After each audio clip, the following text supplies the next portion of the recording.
Yo, what's going on, guys? My name's Tom, and in this video, I'm going to talk about how enhanced mobility, specifically sprint, has affected the Halo franchise. In February of 2010, Bungie released Once More Unto the Breach, a video documentary regarding the development of Halo Reach. Fans almost immediately noticed something different. Sprinting now appeared to be a feature in Halo. In a Bungie.net blog post in May of 2010, Eric Osborne, also known as Irk, who was a writer and community developer for Bungie at the time of this post, confirmed that Halo Reach is sluggish and less floaty in comparison to previous Halo titles. In Halo Reach, base movement speed and jumping were both nerfed to ensure that armor abilities remained relevant. For example, if a player could walk nearly as fast as they could run, armor abilities like sprint may have lost a bit of value. To many fans, these changes felt as if Halo Reach were trying to emulate a more realistic feel, Call of Duty being the obvious comparison. These changes proved to be quite divisive to the Halo community at that particular time. While Reach was the first Halo game to introduce enhanced mobility to the Halo franchise, in Halo Reach, sprint was an optional feature. This meant map design couldn't revolve around that feature entirely. Maps with multiple levels and short pathways, such as Reflection or Countdown, incentivized the use of other armor abilities, as did many of the Forge World maps such as Uncaged and Pinnacle.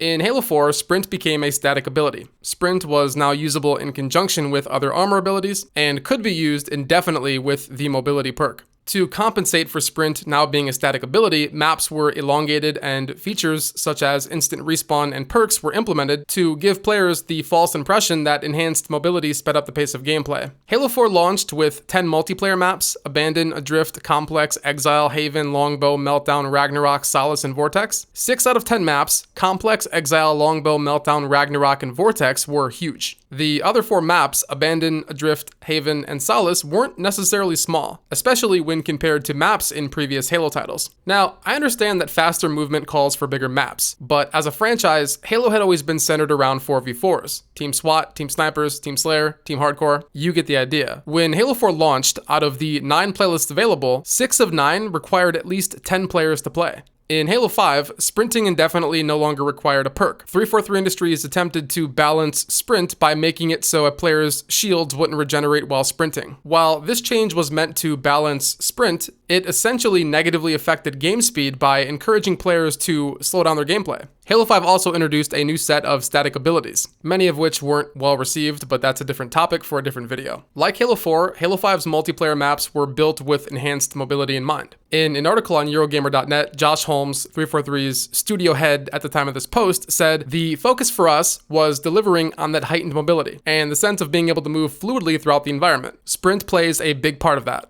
As it currently stands, sprint has been a feature in Halo longer than it hasn't." In 2014, Josh Holmes was quoted saying that sprint was something that most players expect. Given that sprint had been a feature in Halo for over 4 years at the time of that post, it's quite obvious that sprint was an expectation. However, if competent game design revolved around fan expectation, enhanced mobility wouldn't have made its way into the Halo franchise to begin with. Historically speaking, Halo had always been a floaty game. While each Halo title in the original trilogy was pretty different, the common denominator was the formula. You walk fast, jump high, that was Halo. I mean, after all, it is a sci-fi shooter based in outer space. The most common argument that I hear for sprint is it makes Halo faster. Those who share this belief often reference modern FPS titles and the fact that most of them include some form of enhanced mobility. The problem is, Halo has been chasing trends since 2010 to no avail. You don't see games like Gears of War switching from a third-person to first-person shooter or Counter-Strike implementing sprint as a way to stay relevant because those changes would alienate their fan bases. Contrary to popular belief, sprint doesn't make Halo faster. Base movement speed was slowed in Halo Reach and maps were elongated in Halo 4 and 5, which gave players the impression that features like sprint affected game speed. Upscaling maps increases the distance between players and objectives, and given the fact that players can't throw grenades or shoot while sprinting, sprint is often used defensively. This encourages players to walk from point A to point B or to simply camp altogether, which negatively contributes to game speed, especially given how large maps are in modern Halo. Features like sprint are also forgiving. In previous Halo titles, one bad decision could result in the loss of weapon and/or map control, whereas in modern Halo, players could make poor decisions and suffer minimal consequences. For example, if a player decides to flank but gets spotted by enemy players, features like sprint significantly increase their chance of survival. Even if that player died, features like sprint allow them to get off their spawn faster, which negates spawn knowledge and undermines the skillfulness of map control.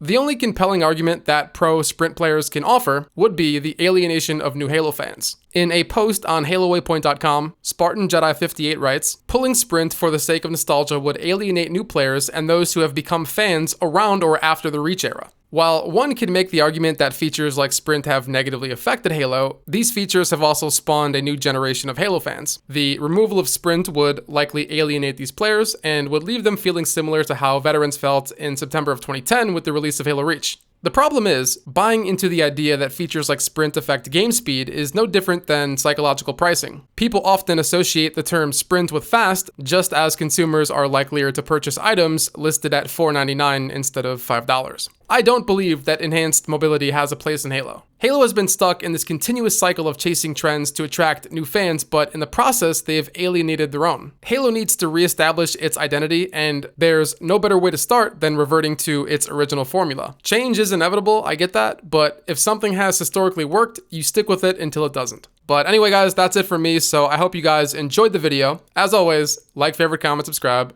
Love you guys. Peace.